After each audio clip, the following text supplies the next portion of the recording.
सखर में रिपोर्ट कर रहा है हफीज़ लाशारी। सखर स्मॉल टेंडर्स के सदर हाजी मोहम्मद जावेद मेमण पारा ताजर सेक्रेटरीट गोल्ड सेंटर सराफा बाजार में सखर स्मॉल ट्रेडर्स के नायब सदर अंजुमन ताजरान गरीबाबाद के सदर मरहूम आज़म खान जी एसाले सवाब के लिए कुरान ख़्वानी और ताज़ियती इजलास मुनक़िद किया वियो।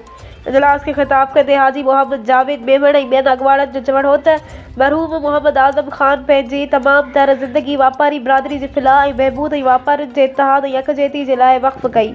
मरहूम इंतहाई खुश मिजाज और नफ़ीस तबियत जो मालिक हो। इन नंढनि वापारियुनि के लिए जेके ख़िदमतूं पेश कयूं आहिनि उन्हनि खे कॾहिं बि विसारे नथो सघिजे।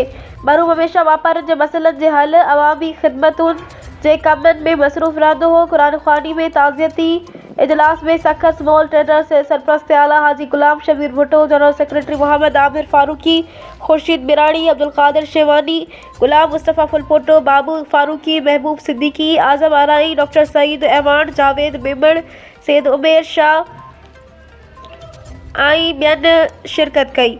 उन मौक़े ते मरहूम जे एसाले सवाब जे लाइ कुरान ख़्वानी और मरहूम की मग़फ़िरत और बुलंद दर्जात जे लाइ दुआ पिण घुरी वई।